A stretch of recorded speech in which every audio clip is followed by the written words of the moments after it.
أعوذ بالله من الشيطان الرجيم. بسم الله الرحمن الرحيم. الحمد لله رب العالمين الرحمن الرحيم مالك يوم الدين إياك نعبد وإياك نستعين اهدنا الصراط المستقيم صراط الذين أنعمت عليهم غير المغضوب عليهم ولا الضالين.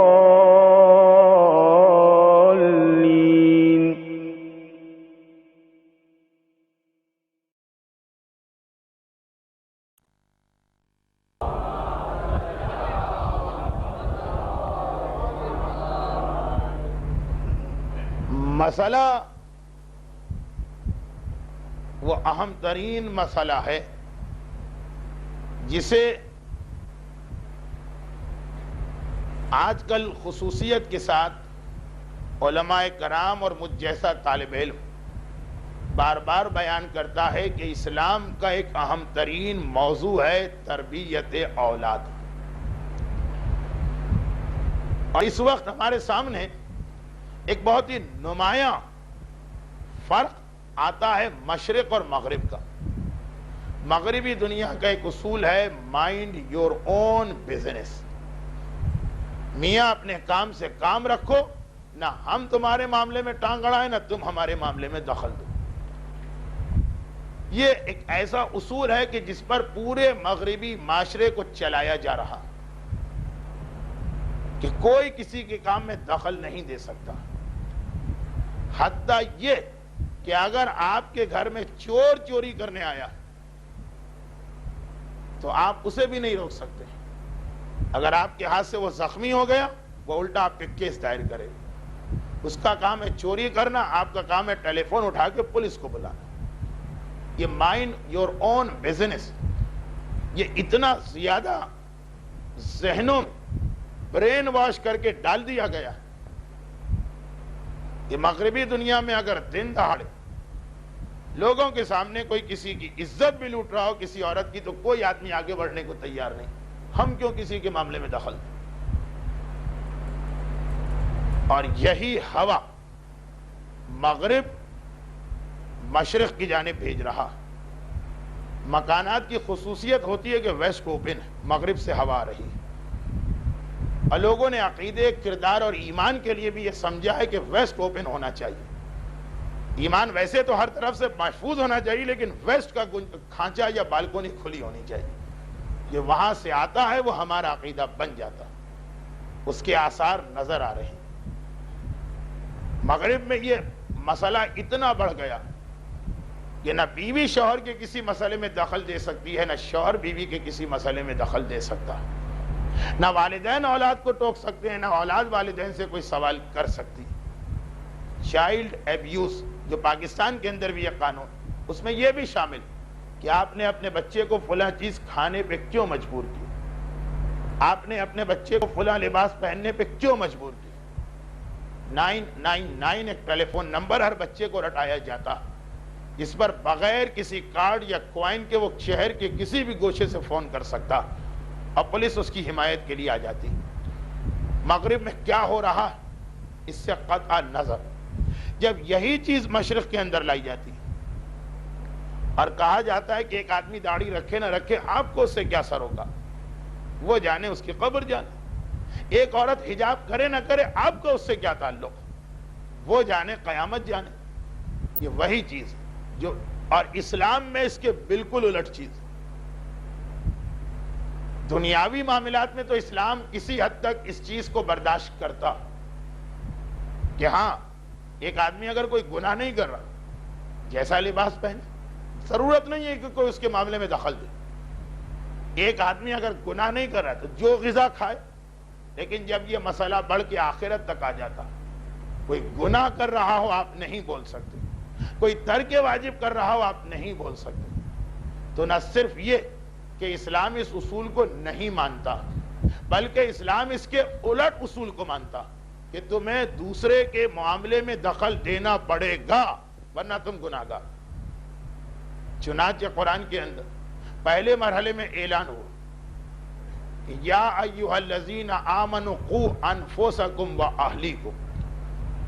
دیکھیں مائنڈ یور اون بزنس، اس عقیدے کو اسلام جڑ سے اکھاڑ پھینک رہا. اے ایمان لانے والوں، اپنے آپ کو بھی بچانا ہے اور اپنے گھر والوں کو بھی جہنم سے بچانا. یہ تمہاری ذمہ داری. قیامت میں پروردگار تم سے پرسش کرے گا کہ کلکم راعٍ وکلکم مسئول عن رعیتہ. تمہاری بیوی نے بے حجابی کیسے اختیار کی، تمہارے بچے نے گانا کیسے سنا، تمہاری بچی سے کوئی مثلا حرام فلم کیوں دیکھی. وہ کہتا ہے، مغرب کہتا ہے مائنڈ یور اون بزنس، اسلام کہتا ہے قطعاً نہیں. اپنی اصلاح پہلے کرو اور اس کے فوراً بعد اہل و عیال کی ذمہ داری تم پہ آتی. وہ تمہاری بات نہ سنے، وہ تمہارا مذاق اڑا، وہ تمہیں ڈانٹ کے کونے میں بٹھا دیں، وہ ایک الگ مسئلہ، لیکن تمہاری ذمہ داری ہے. اور پھر یہیں پہ ذمہ داری ختم نہیں ہو اور آگے بڑھ. کنتم خیر امت اخرجت للناس. اے ایمان لانے والوں، یہودی، عیسائی، ہندو، بدھ، تم ان سے مختلف. اللہ نے تمہیں پیدا کیا ہے تاکہ سارے انسانوں کو اس سے فائدہ ملے. اخرجت للناس، تمہیں انسانوں کے لیے پیدا کیا گیا. اب دائرہ وسیع ہو گیا. گھر والوں کو ہم نے ٹھیک کیا، یعنی اول تو یہی بڑا مشکل تھا. پہلے تو یہی چیز دماغ میں نہیں آ رہی تھی کہ ہم بھی آخر کیوں اپنی اصلاح کریں. جب تصور یہ ہو کہ جنت ہماری، پل صراط ہمارا، قیامت ہماری، فرشتوں کو ہم ایک مرتبہ گھڑکی دیں گے تو وہ بھاگ کھڑے ہوں گے، تو اس کے بعد یہ واجبات و حرام کی پابندی کیوں کریں. آہستہ آہستہ یہ سمجھ میں آیا.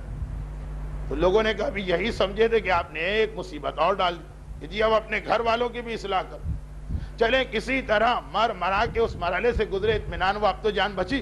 کہا جی نہیں، اب تو سارے انسانوں کی اصلاح کرو. اخرجت للناس، تمہیں سارے انسانوں کے لیے پیدا کیا گیا.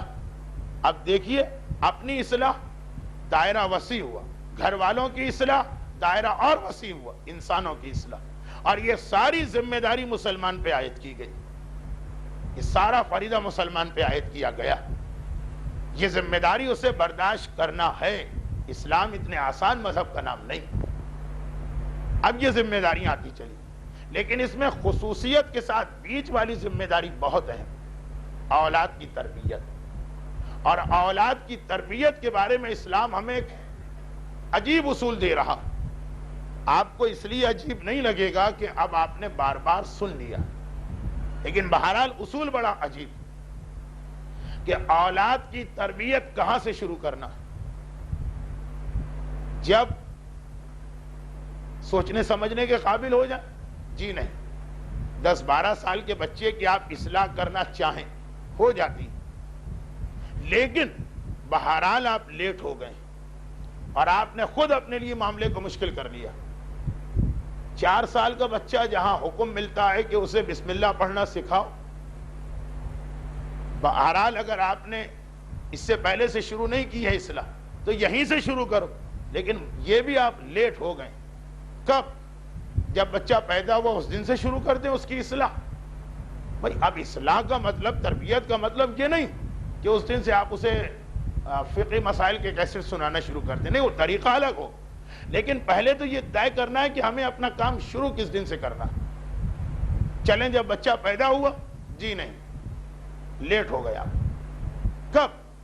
جب بچہ شکم مادر میں سانس لینے لگا، وہ نہیں، وہ بھی لیٹ ہے. اس سے بھی پہلے. کب؟ جب شادی ہو رہی ہے. دیکھیے آج کل اس مرحلے سے پیغام دیا جاتا کہ جب شادی ہو رہی اس وقت سے یہ غور کرو کہ تمہیں اس لڑکی کے ذریعے سے اولاد چاہیے. نکاح کا اہم ترین مقصد تناکحوا و تناسلوا. خطبہ نکاح میں پڑھا جاتا کہ نکاح کا مقصد ہے تناسلوا، نسل بڑھانا. وہیں سے سوچو. تو آج کل اکثر مجالس میں بیان ہوتا کہ شادی کے موقع پر ہی سوچو کہ جس لڑکی سے شادی ہو رہی، کیا یہ ایک ایسی لڑکی ہے کہ جیسی نسل میں چاہتا ہوں اس کے ذریعے مجھے ملے گی. یا لڑکی والے وہ سوچیں کہ کیا جس گھرانے میں شادی ہو رہی من زوج کریمتہا شارب الخمر فقط قطع رحمہ، جس نے اپنی بیٹی کی شادی کسی شرابی سے کر دی اس نے قطع رحم کا گناہ انجام دیا۔ لڑکی والوں کے لیے بھی مسئلہ، یہ لڑکے کا انتخاب، وہاں سوچو، جی نہیں، میرا جو موضوع ہے وہاں بھی ہم نے دیر کر دی۔ ہاں یہ ضرور ہے کہ بہرحال اگر ہم وقت پر جہاں سے ہمیں اصلاح شروع کرنا، تربیت شروع کرنا، اگر وہاں ہم کام شروع نہ کریں تو ہاتھ پاؤں نہ ڈال دو کہ بھئی اب تو وقت گزر گئے، نہیں، اگلے مرحلے میں کیش کرو، وہاں نہ ہو سکے تو اس کے اگلے مرحلے میں کیش کرو، یہاں تک کہ بچہ بالغ ہو گیا، شادی شدہ ہو گیا، صاحب اولاد ہو گیا، اور پھر بھی اگر اس کے بوڑھے باپ کو احساس خوف پیدا ہوا، اس کو وہاں بھی اپنے بیٹے کی اصلاح کرنا۔ ٹائم لیمٹ کوئی نہیں ہے مرتے دم تک، لیکن آغاز کہاں سے کرنا؟ شادی سے، جی نہیں، وہ بھی تاخیر۔ آغاز ہوتا ہے اپنے بالغ ہونے سے۔ جب سے تم بالغ ہوئے اس وقت سے تمہیں بہت آگے تک سوچنا کہ اس وقت اگر میں کوئی گناہ کر رہا ہوں، ابھی دور دور تک شادی کا امکان نہیں، 15 سال کا لڑکا، 9 سال کی لڑکی، ابھی تو اس لائن میں 7-8 اس کے بہن بھائی لگے ہوئے ہو، تو سب سے پیچھے والا ڈبہ ہے اس مال گاڑی کا، کوئی امکان نہیں ہے کہ اس کی شادی کبھی مستقبل بعید میں بھی ہو۔ لیکن ابھی سے اپنے آپ کو تیار کرنا ہے تربیت اولاد کے لیے۔ ارے ابھی تو یہ خود اولاد ہے، جی ہاں ٹھیک، لیکن اگر اس کی سمجھ میں بات آ گئی، آج کل جو عام طور پہ کہا جاتا ہے وہ یہ کہ شادی کے موقع، اس سے بھی بہت پہلے، کیوں؟ اب کیا یہ جو میں نے کہا اس کی کوئی دلیل ہے؟ یا تھکن کی وجہ سے کہنا کچھ چاہ رہا ہوں، زبان پہ کچھ اور آ رہا ہے؟ دلیل کیا؟ دلیل یہ ہے کہ انسان اپنی زندگی میں جو گناہ بھی کرتا اس کے اثرات اس کی اولاد میں منتقل ہوتے ہیں، اور گناہ کب شروع ہوتا ہے؟ 15 سال کی عمر سے۔ ایک بہت عجیب مسئلہ اسلام کا، وہی عمل 14 سال کے لڑکا کرے، وہی عمل 15 سال کا لڑکا کرے، 14 سال کے لڑکے کا وہ عمل گناہ نہیں ہے، 15 سال کے لڑکے کا عمل گناہ، الا یہ کہ بلوغ کی دوسری نشانیاں مل جائیں، وہ ایک الگ مسئلہ۔ وہی 8 سال کی لڑکی چادر نہیں پہنتی، وہی 9 سال کی لڑکی چادر نہیں پہنتی، نہیں، یہ 8 اور 9 سال تو پھر بھی زیادہ، جس کے 9 سال ہونے میں 1 دن باقی ہے، جس کو 9 سال ہو کے 1 دن ہو گیا، اس کے لیے وہ عمل گناہ ہے، اس کے لیے عمل گناہ نہیں۔ وہاں سے سوچنا ہے۔ کیوں سوچنا؟ اس لیے سوچنا کہ گناہ، یہ ایک بڑی مشکل بحث، کہ گناہ اگر ایک مرتبہ کر لیا تو بہت سارے گناہ ایسے ہیں جن کے اثرات جسم میں رہ جاتے ہیں کچھ ایسی دوائیاں ہیں، کچھ ایسی غذائیں ہیں، کچھ ایسے زہر کہ علاج کر کے آدمی نے جان بچا لی، کہا جاتا ہے پھر بھی اس کے اثرات رہ گئے۔ چنانچہ آج کل جب سے جینیٹک سائنس نے اتنی ترقی کی تو ڈاکٹرز کے پاس بھی ایک مانا ہوا یہ ایک اصول بن گیا۔ ہم گئے، ہم نے کہا بھائی یہ فلاں بیماری ہم کو کیوں ہوئی؟ جو بھی آپ وجوہات بتاتے ہیں ان سب سے ہم نے اپنے آپ کو بچایا، پرہیز، غذا، ورزش، علاج، پھر کیوں؟ اس نے ہر طرح کا چیک اپ کر لیا، کہا کہ بس ایک ہی وجہ سمجھ میں آ رہی، آپ کے باپ کو یہ بیماری ہوگی تو آپ کو ہو کے رہے گی۔ ہم نے کہا جی نہیں، ہمارے باپ کا جی نہیں، ہمارے باپ صاف تھا۔ کہا پھر آپ کے دادا کو یہ بیماری ہوگی؟ ہم نے کہا جی دادا کا ریکارڈ بھی صاف تھا، تو کہا پر دادا کو ہوگی، اور اس بیماری کا کوئی علاج ہی نہیں، جو پر دادا کی بیماری وہ آپ کو ہو کے رہے گی۔ چنانچہ مشہور بیماری آج کل کی جو ڈائیبیٹک، کتنا ہی کچھ لوگ احتیاط کر لیں، ڈاکٹرز کا طے شدہ مسئلہ ہے کہ پھر بھی اس کو یہ بیماری ہوگی۔ کیوں؟ اس لیے کہ اس کے پر دادا کو یہ بیماری۔ ایک زمانے میں مغربی دنیا اسلام کے ان مسائل کا مذاق اڑایا کرتی کہ دادا اور پر دادا کی خرابیاں پوتے میں کیسے آئیں۔ آج اپنی میڈیکل سائنس کی بنیاد اس اصول پہ رکھ دی کہ جینز کے اندر جو اثرات چلے جاتے ہیں وہ ایک نسل کے بعد دوسری نسل میں ضرور ظاہر ہوتے ہیں۔ ایک اتنا اہم اسلام کا مسئلہ کہ شادی بیاہ کے موقع پہ نسل کی چھان بھی مذاق اڑایا جاتا کہ جی یہ تو انسانوں میں تفریق کر دی گئی، کوئی بہتر ہے کوئی کمتر۔ آج ساری سائنس اس بنیاد پہ قائم کہ جینز کے اثرات ہو کے رہتے ہیں۔ کچھ زیادہ میری گفتگو خشک ہو گئی، آئیے واقعات۔ تو جو ایک اہم مسئلہ ہے تربیت کا، کہ تمہاری آخرت اور تمہاری اولاد کی آخرت کب سے؟ جب سے تم نے بالغ ہونے کے بعد پہلا گناہ کیا. یعنی اصول کیا بنا کہ بڑوں کی کوئی بھی خرابی ہو وہ چھوٹوں میں منتقل ہو جاتی ہے. اور نہیں، یہ بھی ذرا چھوٹی بات میں نے کی، بعض روایتوں میں کہ بڑوں کی خرابی چھوٹوں میں منتقل ہوتی ہے اور بڑھ کے منتقل ہوتی ہے. باپ نے چھوٹا گناہ کیا، بیٹے میں یہ گناہ آیا اور مزید بڑا ہو کے آیا. ایک مثال، معراج کا سفر شروع ہوا. اللہ کا رسول وہ سفر اختیار کر رہا جس نے ساری دنیا کے لٹریچر پر اپنے اثرات چھوڑے. پیغمبر کے اس سفر کو مثال بنا کر اس کے بعد بے شمار زبانوں میں نظمیں اور کتابیں لکھی گئی ہیں. خیالی سفر جنت و جہنم، وہ معراج کا سفر جس نے دنیا کے کلاسکس کو ہلا کے رکھا. پیغمبر گئے، اب آسمان، زمین، عرش، سدرۃ المنتہا، کرسی، جنت، جہنم، وہ لمبا چوڑا ایک سفر ہے. آغاز سفر کیا؟ براق آیا، پیغمبر سوار ہو کے چلے.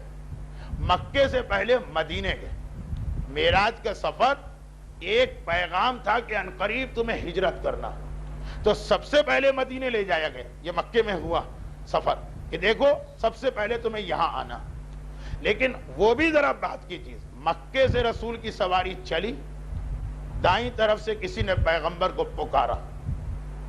2 ہفتے پہلے ہمارا موضوع تھا اسلام میں اخلاق کی اہمیت. آغا خوئی کا ایک واقعہ بھی میں نے نقل کیا. تو پیغمبر کا اخلاق تو ضرب المثل، کافر، مشرک، بت پرست، دشمن جانی، وہ بھی رسول کو پکارے تو رسول جواب دیتے. آج معراج کا سفر شروع ہوا، دائیں طرف سے کسی نے پکارا، رسول نے کوئی جواب نہ دیا. ذرا آگے بڑی سواری، بائیں طرف سے کسی نے پکارا، رسول نے کوئی جواب نہ دیا. اور آگے بڑھی یہ سواری تو 2 اور واقعات پیش آئے، اس کو چھوڑ دیجیے. وقت بھی اتنا زیادہ نہیں، واقعہ بھی نامکمل رکھنا اچھا ہوتا. آئندہ کسی اور تقریر میں باقی 2 باتوں کی وجہ سے 10 منٹ تو میں آپ کے لے سکتا ہوں. جب معراج کے سفر کا آخری مرحلہ آیا تو اس سفر میں جتنی بھی نئی باتیں تھیں رسول نے سب پروردگار سے دریافت کی. اس میں ایک سوال یہ تھا کہ پروردگارا، رسول اور اللہ کے جو سوال جواب وہ اس لیے نہیں ہے کہ معاذ اللہ رسول چیزوں کو جانتے نہیں، لیکن اگر جانتے تھے اور چپ رہتے تو ہمیں کیسے پتا چلتا کہ اس کی وجہ کیا؟ اے پروردگار، دائیں طرف سے کسی نے مکے سے نکلتے ہی پکارا، میرا دل ہی نہ چاہا ادھر توجہ دینے کی. اب بائیں طرف سے بھی یہی کیوں؟ آخر کون تھا یہ پکارنے والا؟ کہا اے حبیب، تم نے اپنی امت کو گمراہی سے بچایا. وہ دائیں طرف سے جس نے پکارا وہ کوئی آدمی نہیں تھا، وہ مذہب یہودیت تھا. اگر تم توجہ دے دیتے اور ہاں کر دیتے تمہاری امت کا 1/3 یہودی بن جاتے. اب بائیں طرف سے جو کسی نے پکارا وہ کوئی عام آدمی نہیں تھا، وہ مذہب عیسائیت تھا. اگر تم اسے ہاں کہہ دیتے تو تمہاری امت کے مزید 1/3 عیسائی بن جاتے.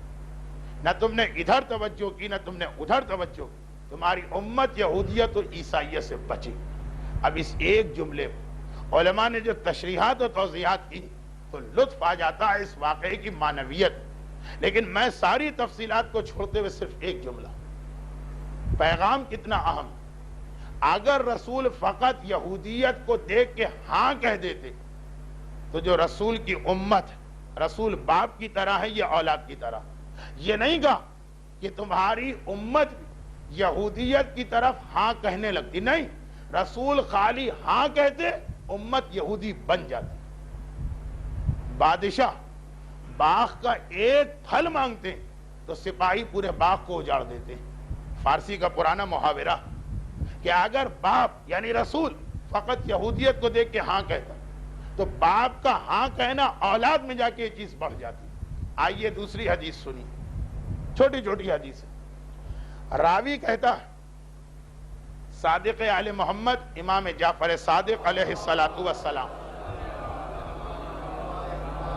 راوی کہتا حکومت نے ایک ایسا اعلان کیا کہ ایک بار تو میرے دل میں بھی لالچ آ گئی. کیا اعلان کی؟ حکومت نے اعلان کیا کہ جو فلاں عالم کو ہم نے بحیثیت امام کے بنا کے بٹھایا، چھٹے امام کے زمانے میں حکومتوں کی سرپرستی میں امام کے مقابل لوگوں نے فقہ اور شریعت کی دکانیں کھولی تھی، اور دکان کیسے چلتی؟ حکومت نے اعلان کیا کہ جو ہمارے عالم سے ایک مسئلہ پوچھے گا اسے 1 اشرفی انعام میں دی جائے گی۔ اب یہ جو اعلان ہو تو بعض لوگوں کے لیے ان کے روزگار کا مسئلہ حل ہوگا۔ صبح جاتے ہیں، ایک مسئلہ پوچھتے ہیں، اب دن بھر ٹھاٹ کریں، عیش کریں، چرس پئیں، ہیروئن پئیں، ہر چیز کا ان کا پرابلم سالو۔ راوی کہتا کہ ایک بار میں ذرا مالی مسئلے میں مبتلا تھا، میں نے سوچا کہ میں جاؤں، میں دنیا فائدہ اٹھا رہی، میں جاتا ہوں، کیا مسئلہ پوچھنا اور کیا اس پہ عمل کرنا خود پتا، لیکن اگر 1 اشرفی مل رہی ہے بغیر کسی زحمت کے تو کیا نقصان؟ اور مال بھی کس کا؟ خلیفہ کا اپنا ذاتی مال تو نہیں، وہ تو مسلمانوں کا مال۔ چنانچہ میں گھر سے نکلا، آدھے راستے چلا، آدھے راستے جانے کے بعد میرا ضمیر مجھ پر غالب آ گیا کہ میں جو کر رہا ہوں غلط کر رہا ہوں، میں واپس آ گیا۔ جب گھر واپس داخل ہوا اور کچھ دیر کے بعد ذرا مجھے ہوش آیا تو اب میری سمجھ میں نہیں آ رہا تھا کہ وہ پہلا فیصلہ ہی میں نے کیسے کیا۔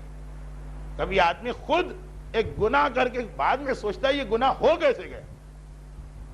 اب یہ پریشان کہ وہ جو بھی غربت ہو، تنگ دستی ہو، وہ کوئی پہلی بات تو ہے نہیں، وہ تو معصوم اپنے ہر ماننے والے سے کہہ چکے ہیں۔ جو ہم سے محبت کرنا چاہتا فقر و فاقے کے لیے تیار ہو جائے اور صبر کی ایک چادر کو سلوا لے، پھر ہم سے محبت کر۔ لیکن کیا یہ روٹی اتنا بڑا مسئلہ کہ میں پیسے کی لالچ میں اس ظالم بادشاہ کے ظالم عالم کے دربار جانے کو تیار؟ اور جبکہ میں پہلے امام سے سن چکا، امام اس سے پہلے اعلان کر چکے کہ اگر خالی تماشا دیکھنے بھی کوئی وہاں جاتا ہے تو یہ حرام، اس لیے کہ اس میں اغراء الناس بالجہل۔ تم تو گئے فقط تماشا دیکھنے، ذرا دیکھے تو صحیح یہ حکومت کا بنایا ہوا عالم کیا اوٹ پٹانگ باتیں کر رہا۔ کسی اور اسلامی شہر سے کوئی آدمی آیا، اس نے جائزہ لیا، اچھا یہ اتنا بڑا عالم ہے کہ فلاں صاحب بھی اس کے درس میں آ کے بیٹھا کرتے، تم تو خالی گئے اس کی اوٹ پٹانگ باتیں سن۔ مگر ایک آدمی تمہاری وجہ سے دھوکے میں مبتلا ہو کے گیا، اور دھوکہ بھی کتنا۔ کہا اس ابو بصیر کو تو میں پہچانتا ہوں، یہ تو چھٹے امام کا خاص الخاص صحابی۔ جب یہ امام کا صحابی ہو کے یہاں آنے لگا، اس کا مطلب یہ جو عالم ہے اس کے مسائل تو امام سے بھی بہتر ہوں گے۔ اب وہ آنے والے نے خود بخود سب کچھ سوچ لیا، اگرچہ وہ غلطی پر، لیکن ایسی غلطی ہے کہ جس کا امکان۔ امام نے اعلان کیا، اس لیے کسی اور نیت سے جانا بھی جائز ہے، اور پھر بھی میں چلا۔ کیوں؟ آخر گھبرا رہا، سیدھا امام کی خدمت میں آیا، کہا مولا یہ میری سمجھ میں یہ راز نہیں آیا کہ کیوں پیسے کی خاطر ہی صحیح، کیوں میرے دل میں یہ خیال پیدا ہوا کہ مثلا اس عالم کے پاس جاؤ تو میں 200 گز گیا بھی اور پھر واپس آیا۔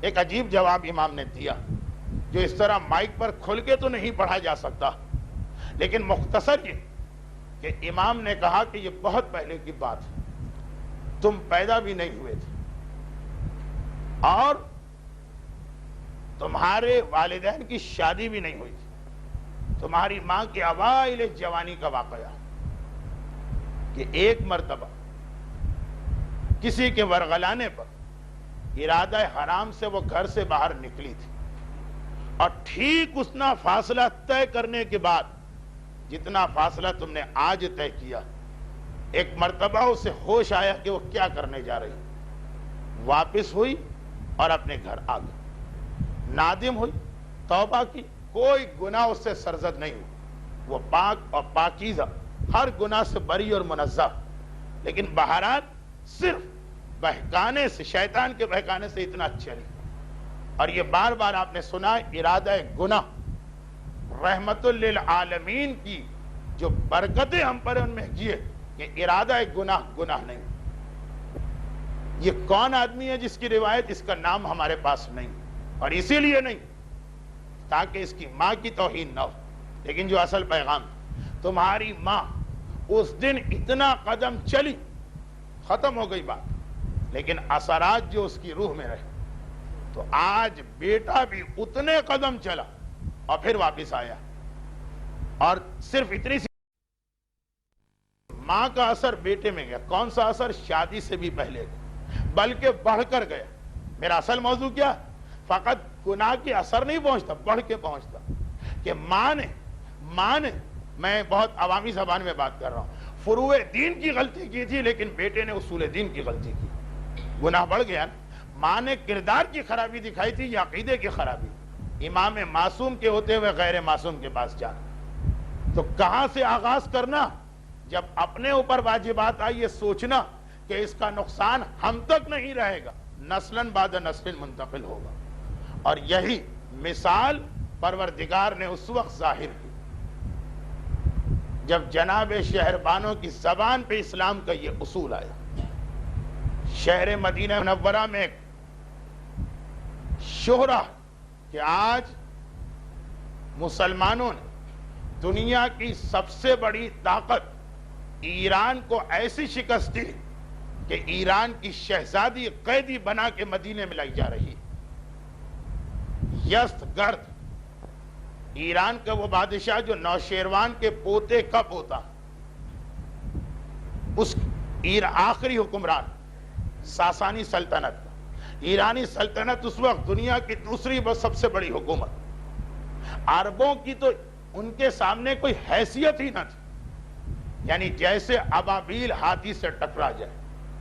لیکن جب اسلام آ گیا، عربوں نے ایسی شکست دی کہ یزدگرد بھیس بدل کے بھاگا، ایک چکی والے کے گھر میں پناہ لی، اور وہاں پہ ذلت کی موت اس چکی والے کے ہاتھ سے مارا گیا، فقط اس قیمتی لباس کے لالچ میں۔ اور اس کی بیٹیاں، جن میں سے جو سب سے خوبصورت اور سب سے مشہور بیٹی جس کو ایران کے لوگ شاہ زنا کہتے تھے، عورتوں کی شہزادی شہربانو، قیدی بنا کے لائی جا رہی ہے۔ پرانے زمانے کی تہذیب میں چاہے کافر ہو چاہے بت پرست ہو، ملکہ اور شہزادیاں اپنا چہرہ ہر صورت میں نقاب سے ڈھانپا کرتی تھی۔ تو یہاں تو ویسے ہی مسئلہ کہ نقاب کے ساتھ مدینے میں لائی گئی، شور بپا ہو گئے۔ دیکھیں دنیا کی سب سے چھوٹی طاقت اور سب سے بڑی طاقت کو ہرا دے، ان کی خوشی کی کیا حالت ہوئی، کیا ٹھکانہ ہوگا ان کی خوشیوں۔ پورا مدینہ خوش۔ اور پھر ایک اسلام کا مسئلہ بھی پتا کہ جو عورتیں قیدی بنا کے لائی جاتی ہیں وہ کنیزوں کے طور پہ مال غنیمت میں تقسیم کی جاتی ہیں، باقی ساری کنیزیں تقسیم ہو گئی، اب فقط شہزادیاں باقی بچی۔ حاکم وقت وہاں پہ آیا، جناب شہربانو چہرے پہ نقاب ہے لیکن بہرحال بلوہ عام ان کے چاروں طرف، سارے مدینے کا ہجوم ہے جناب شہربانو کے چاروں طرف۔ اور ایک مرتبہ حاکم وقت بالکل قریب آیا اور اس نے چاہا کہ اپنا ہاتھ جناب شہربانو کے جسم سے مس کر۔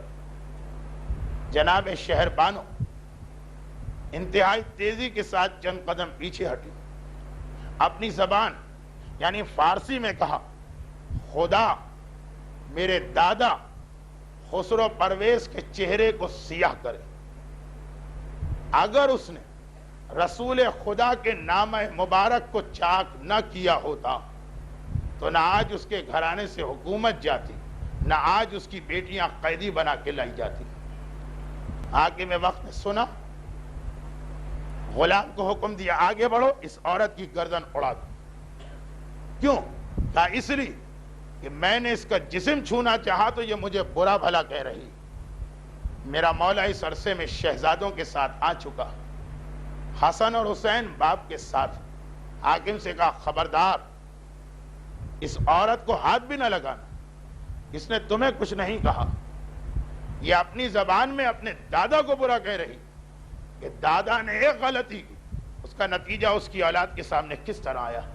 دیکھیے منتقل ہونے والی غلطیاں جو میرا اصل موضوع بنا تھا، لیکن بس اسی واقعے پہ آج کی محفل تمام کرنا، نسلاً بعد نسل منتقل ہو رہی ہے خرابی۔ خسرو پرویز کا واقعہ اس منبر سے کئی دفعہ آ چکا، اس لیے کہ اس میں داڑھی کا بھی ایک اہم مسئلہ۔ وہ واحد حکمران، پیغمبر نے 7 مختلف بادشاہوں کے نام خط بھیجے تھے کہ میں اللہ کا رسول ہوں، اسلام قبول کروں، اور جس میں اس زمانے کی سب سے بڑی طاقت روم بھی تھا۔ ایران تو دوسری طاقت، روم سب سے بڑی طاقت۔ روم گیا خط، ایران گیا، مصر گیا، حبشہ گیا، یمن یہ خط گیا، ملک بصرہ یہ خط گیا، 7 ملکوں کے نام۔ 6 بادشاہوں نے خط لیا، اسلام قبول نہ کیا بجز نجاشی کے، لیکن قاصد رسول کو بڑے احترام کے ساتھ رخصت کیا گیا۔ یہ واحد بادشاہ ایران کا تھا جس نے فقط یہ دیکھ کر کہ خط اس طرح تھا من محمد رسول اللہ الی کسریٰ عظیم الفارس، کہ یہ دیکھ کر کہ اپنا نام پہلے لکھا، میرا نام بعد میں لکھا، پیغمبر کے خط کو اس طرح پارا پارا کیا کہ رسول نے ہاتھ اٹھائے، اللہم مزق ملکہ، اے خدا جس طرح اس نے میرے خط کو چاک کیا ہے تو اس کی مملکت کے ٹکڑے کر دے۔ اور آج اس کی پوتی کہہ رہی کہ میرے دادا کی غلطی ہے جو اولاد تک منتقل ہو رہی، لیکن میرے مولا نے کہا اے حکمران وہ تجھے کچھ نہیں کہہ رہی، تو اس کی زبان نہیں سمجھتا۔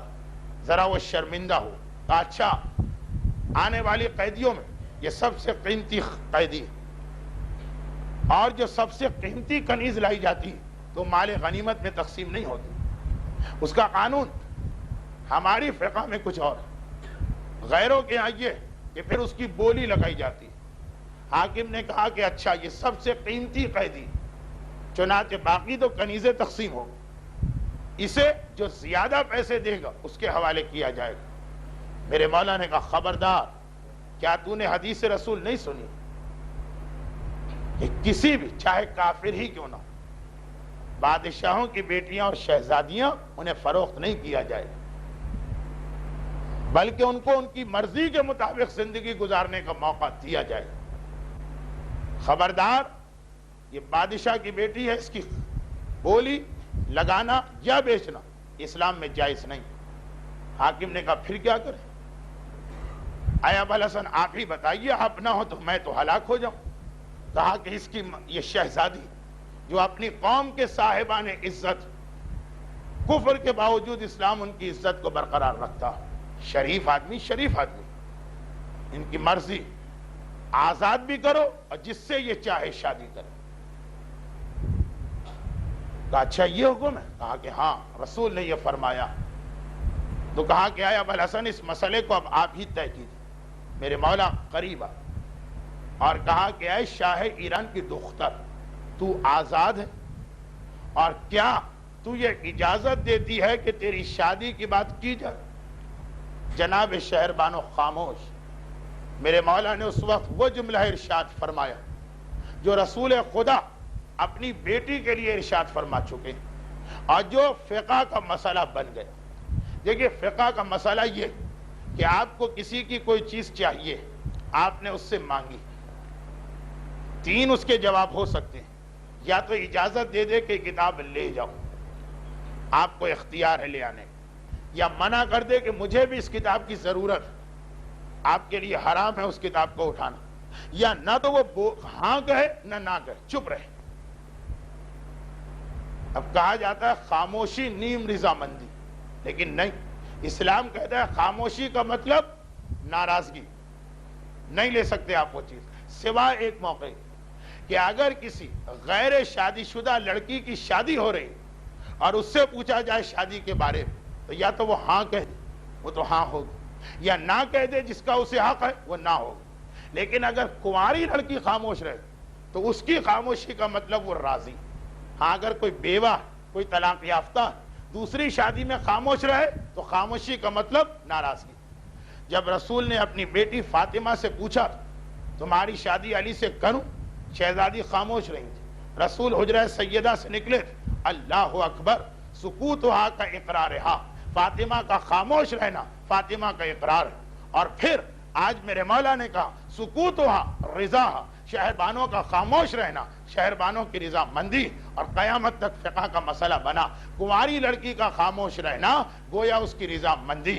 میرے مولا نے کہا سکوتہا رضا، شہربانو خاموش ہیں، اس کا مطلب یہ کہ وہ راضی ہیں، یعنی اب شادی کا مسئلہ آگے بڑھایا جا سکتا، لیکن خود ہی کہا اے شاہ ایران کی بیٹی تیری مرضی، اس مجمع عام میں سے شوہر کے طور پہ جس کا چاہے انتخاب کر لے۔ نقاب چہرے پر ہے، شہربانو اپنی جگہ سے آگے بڑھی، آہستہ آہستہ اس مجمع کو ایک مرتبہ کاٹتی ہوئی آگے بڑھی۔ امام حسین کی پشت اس جانب تھی، رخ قبر رسول کی جانب تھا، پیچھے سے جا کے امام حسین کے کندھے پہ ہاتھ رکھا اور کہا کہ اگر مسئلہ میری مرضی کا ہے تو میں اس شوہر کا انتخاب کرتی ہوں، بس اتنا سننا تھا۔ مولا نے حذیفۃ الیمانی کا حکم دیا، اب یہ علی کی بہو بن گئی ہے، اسے پورے احترام کے ساتھ میرے گھر تک لے جاؤ۔ اور جب نکاح ہو گیا تو بعد میں کسی نے پوچھا تھا شہربانوں سے کہ آپ قیدی بنا کے لائی گئی، اور ایسی قیدی شہزادی قیدی بنے، ہوش و حواس چلے جاتے ہیں۔ مجمع عام آپ کے چاروں طرف تھا، اور وہ کہ جس کا چہرہ ہی آپ کی جانب نہیں تھا، آپ نے سب کو نظر انداز کر کے ان کا انتخاب کیوں کیا؟ کہا سنو، میں اپنے محل میں تھی، روزانہ خبر آ رہی تھی کہ مسلمان بڑھتے چلے آ رہے ہیں۔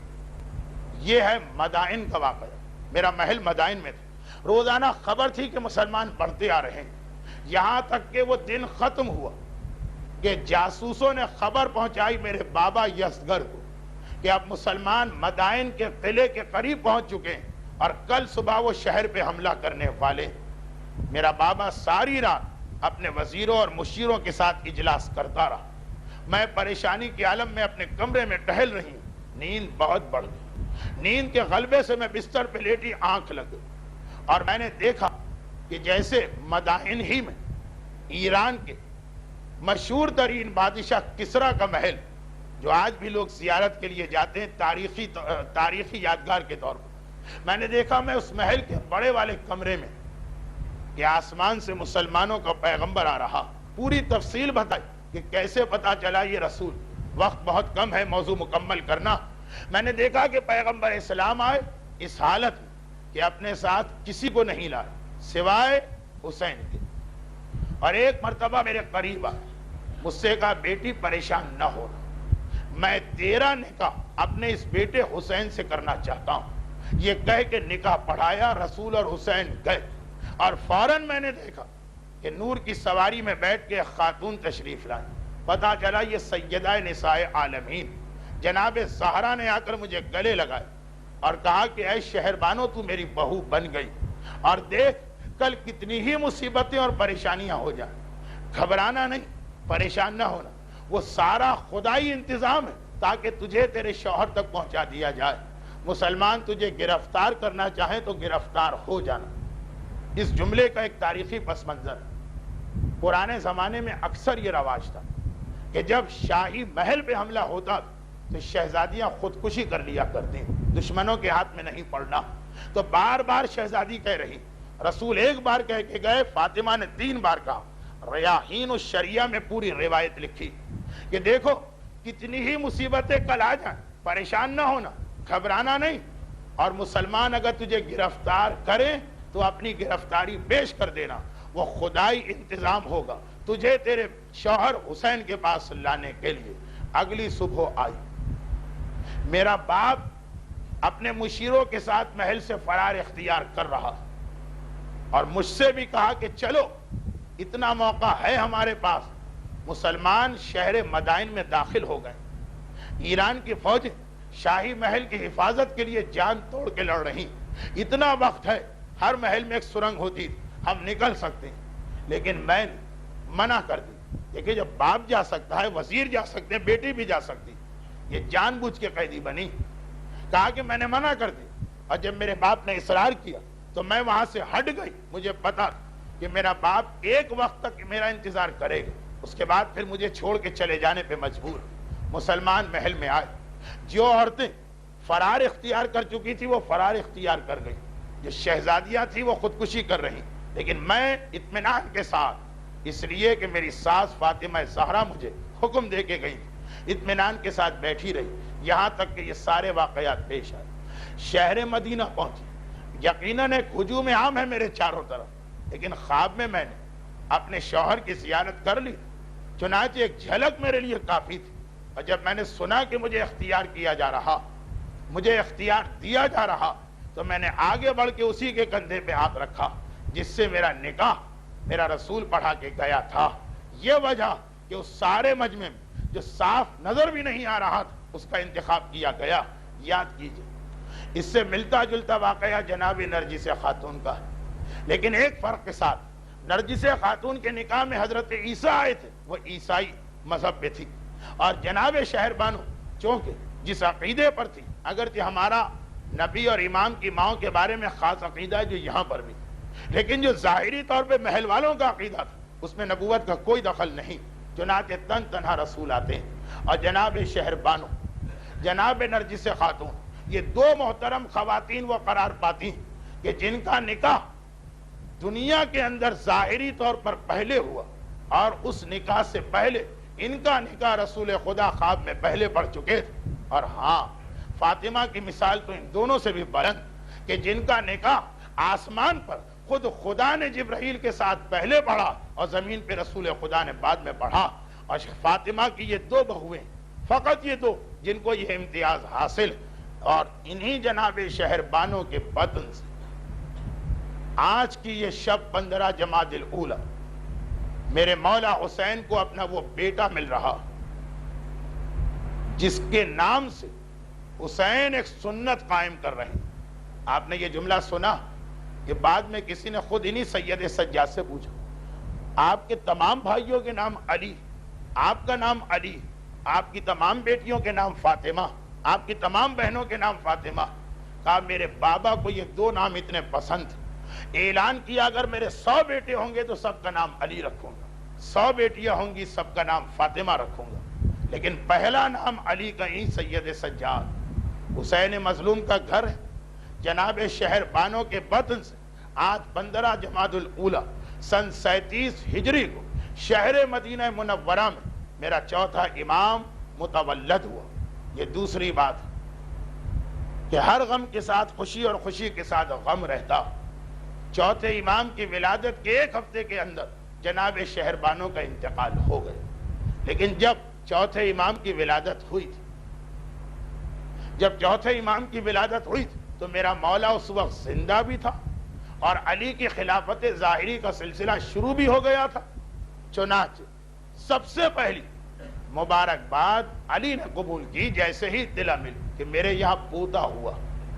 ایک مرتبہ آئے حسین کے گھر، اس پیدا ہونے والے بچے کو اپنی گود میں لیا، چہرہ دیکھا اور کہا کہ میرا دل چاہتا ہے اس کا نام میں اپنے نام پہ رکھوں، لیکن بہرحال نام حسین نے رکھا۔ بابا کا اتنا جملہ بھی حسین کے لیے کافی۔ دادا خلیفہ وقت تھا، یعنی ظاہری حکمران بھی کتنی خوشی عالم اسلام میں منائی گئی ہوں۔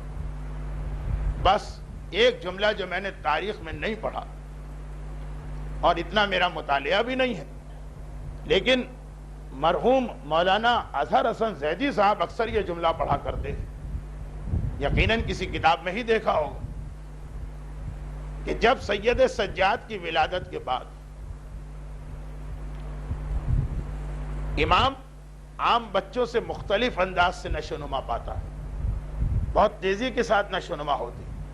جب میرا مولا سجاد جو آج کی رات اس دنیا میں آیا، خوشی منائے جو خوشی منانے کا حق، مگر جب پرورش پانے لگے تو مولانا یہ کہتے تھے کہ خصوصی حکم تھا میرے مولا علی کا کہ دیکھو یہ میرا وہ بیٹا جس کی رگوں میں شاہی خون ہے، اس کی ماں ایک شہزادی تھی، اور ابھی آپ نے سنا کہ کفر کی عالم میں بھی شہزادیاں حجاب و پردہ کرتی تھی، شاہی خون۔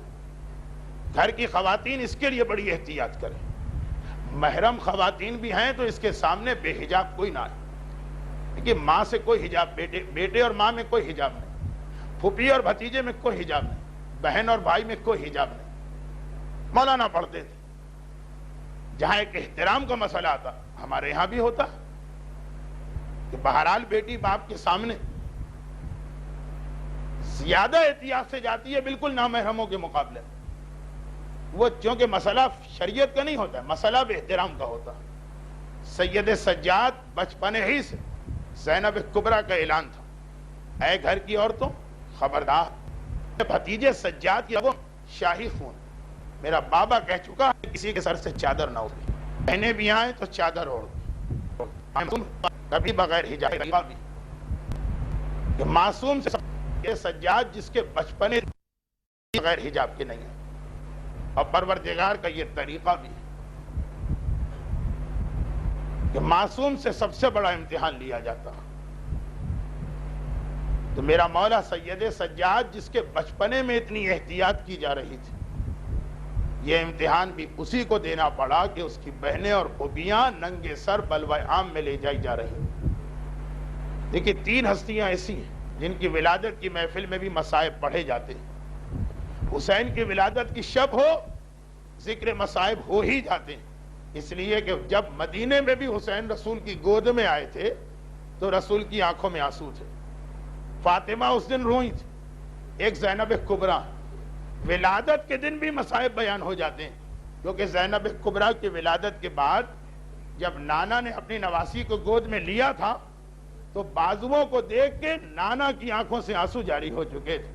یہ 3 ہستیاں ایسی ہیں جن کے فضائل و مصائب اس طرح سے ساتھ ساتھ کہ آج دل چاہتا کہ ولادت کی رات ہونے کے باوجود بس اتنا کہہ دوں کہ پروردگار کی مسئلہ ہے، یہ بیان کرنا جو میرا ہے وہ میرے لیے بڑے سے بڑا امتحان دینے کو تیار ہے۔ لیکن ذرا کتنی عجیب بات، یہ حسین مظلوم کا امتحان نہیں بنا کہ بہنیں اور بیویاں بھی پردہ ہوں، پروردگار نے یہ امتحان اگر لیا، حسین کا امتحان بنا اکبر جیسے جوان کا لاشا اٹھانا، سجاد سے یہ امتحان نہ لیا، سجاد سے وہ امتحان لیا، یہ سجاد کی غیرت کے لیے سب سے بڑا امتحان کہ اے سید سجاد، تمہارا یہ تمہارے گھر میں تمہارا احترام اور تمہاری خاطر محرم عورتیں بھی حجاب کرتی ہیں، اب اللہ کی خاطر یہ منظر دیکھنے کو تیار رہو کہ کوفے کا بازار ہو، شام کے دربار ہو، تمہاری بہنیں ہو، تمہاری پھوپھیاں ہو، بلوہ عام ہو، روزے روشن ہو، ان کے بازوؤں میں رسیاں ہو، اور تم ہر طاقت و قدرت رکھنے کے باوجود صرف مرضی الہی کی خاطر خاموش رہو۔ زینب اور قیدی بنا کے لے جائی جائے، کیونکہ ابھی شہادت فاطمہ کا دن ختم ہوا اور سید سجاد کی ولادت کی رات آئی۔ یہ آخری جملے، فاطمہ کا جنازہ تاریکی شب میں اٹھا، اور بعض علماء کے نزدیک آج کی رات کی جنازہ اٹھا، بعض کہتے ہیں جنازہ کل اٹھا، جو واقعہ پڑھ رہا ہوں وہ آج پیش آیا، بہرحال دونوں صورتوں میں آج کی رات میرا مولا سیدہ کا جنازہ لے کے حجرے سے باہر نکلا، رات ہے، آدھی رات ہے، شہزادی کی وصیت تھی مجھے تاریکی شب میں دفن کیا جائے، آدھی رات شہزادی کی وصیت تھی بجز 4 یا 5 آدمیوں کے اور کوئی میرے جنازے پہ نہ آنے پائے، اور سارے کے سارے مجھے معرفت رکھتے ہیں، آدھی رات، اندھیرا، تاریکی شب، صرف 4 یا 5 صحابی ساتھ میں، جنازہ گھر سے نکلا، مولا کے کان میں کسی کے رونے کی آواز آئی، مڑ کے دیکھا ننھی زینب، ہائے میری ماں، ہائے اماں فاطمہ کہتے ہوئے دہلیز سے قدم آگے بڑھ چکی ہیں۔ میرے مولا کی نگاہ پڑی، کہا حسن حسین بیٹا فاطمہ کا جنازہ لے کے چلو، میں ابھی آتا ہوں۔ اے ارباب اعضا، کتنا اہم مسئلہ پیش آ گیا کہ علی نے زہرا کے جنازے کو چھوڑ دیا، میرا مولا فاطمہ کے لاشے کو چھوڑ کے واپس آیا، وہ کیا مسئلہ تھا؟ واپس آئے، ایک مرتبہ زینب کے سر پہ ہاتھ پھیرا، زینب بیٹی مجھے پتا ہے تیرا غم بہت بڑا، لیکن ابھی تیرا غیرت مند باپ زندہ ہے، ابھی تیرا غیرت مند باپ زندہ ہے، اور علی یہ برداشت نہیں کر سکتا کہ اس کے ہوتے ہوئے اس کی بیٹی گھر سے باہر نکل آئے۔ زینب پلٹ جا، یہ میرا مولا کب کہہ رہا ہے؟ جب تاریکی شب ہے، جب جنازے پہ کوئی نامحرم نہیں ہے، جب گھڑی میں سناٹا ہے، نہیں، علی کی غیرت برداشت نہیں کرتی، زینب واپس چلی گئی۔ میرا مولا یا کل رات یا آج رات زہرا کے جنازے کو دفن کر کے حجرے میں آیا، بیٹی نے باپ کا دامن تھاما، فریاد کی، بابا بابا، حسنین، میرا بھائی حسن، میرا بھائی حسین اماں کی قبر کی زیارت کر کے آ گیا۔ ہائے زینب، ماں کی قبر کی زیارت سے بھی محروم ہے؟ علی نے کہا نہیں زینب بیٹی، یہ میرا وعدہ، تجھے تیری ماں کی قبر پہ لے جاؤں گا۔ زینب نے تڑپ کے کہا بابا تو میں تیار ہو جاؤں؟ کہا ابھی نہیں، فجر کا وقت آ گیا، چہل پہل شروع ہو گئی ہے. نہیں اس وقت نہیں، اگلی رات. پورا دن زینب نے کتنی بے چینی سے گزارا. اگلی رات آ گئی. بابا اب چلوں؟ کہا نہیں، ابھی عشاء کا وقت نہیں ہوا. آمد و رفت کا سلسلہ جاری ہے. اتنا ٹھہر جا کہ سارا مدینہ گھروں میں چلا جائے. آدھی رات، شاید یہی آج کی رات، آدھی رات اس گھر سے ایک عجیب قافلہ نکلا. قبر فاطمہ کی زیارت کو ایک قافلہ جا رہا ہے. علی ہے، حسن ہے، حسین ہے اور زینب ہے. ایک مختصر سا قافلہ حجرہ سیدہ سے قبر زہرا کی جانب چل رہا ہے. یہاں تک کہ وہ جگہ آ گئی جہاں سامنے قبر زہرا تھی. قبر زہرا پہ چراغ جل رہا ہے. یہ کون سا چراغ ہے؟ یہ وہ چراغ ہے کہ آج جیسے ہی شب لگی تھی، حسن حسین نے تڑپ کے ایک دوسرے سے کہا تھا اماں کی قبر پہ اندھیرا ہے، چلو ہم چل کے چراغ جلا دیں. اماں کی قبر پہ اندھیرا ہے، حسن حسین چراغ روشن کر کے آئے ہیں. آدھی رات کا وقت ہے. ایک مرتبہ دور سے قبر نظر آئی. حسن حسین دوڑ کے گئے، ماں کی قبر پہ اپنے آپ کو گرایا. اماں تیرے بیٹے تجھے سلام کرنے آئے ہیں. اماں تیرا حسین تیری بارگاہ میں سلام لے کے حاضر ہوا. زینب بھی بھائیوں کے ساتھ جانا چاہتی ہے. زینب بھی بھائیوں کے ساتھ جانا چاہتی. میرے مولا نے بازو تھام لیا. زینب بیٹی ابھی ٹھہر جا، ابھی ٹھہر جا. آواز دی، حسن بیٹا، حسین بیٹا، یہ چراغ گل کر دے، یہ چراغ بجھا دے. چراغ بجھایا گیا. علی نے کہا زینب بیٹی اب جا. زینب گھبرا گئی. بابا آپ نے مجھے بھیا کے ساتھ کیوں نہ جانے دیا؟ میرے مولا کا جواب سنے. کہا زینب بیٹی بے شک آدھی رات ہے، سناٹے کا عالم ہے، قبرستان ہے، لیکن علی ڈرا ایسا نہ ہو کوئی مسافر یہاں سے گزر جائے اور چراغ کی روشنی میں اس کی نگاہ میری بیٹی زینب کے چہرے پر پڑ جائے. ہائے علی سب برداشت کر سکتا ہے، نامحرم کی نگاہ زینب کے چہرے پہ برداشت نہیں کر سکتا. اے میرے مولا علی ابن ابی طالب، آپ برداشت نہ کر سکتے تھے اور اللہ نے یہ امتحان آپ سے نہ لیا، لیکن مولا آپ ہی کا ہم نام، آپ ہی کا پوتا علی ابن الحسین، میرا مولا سجاد اسی زینب کو دیکھ رہا ہے. بلوہ عام ہے، دربار شام ہے، نامحرموں کی نگاہ. ارے جو امتحان دادا نے دیا، میرے پروردگار نے میرے غیرت مند امام سے وہ امتحان لیا.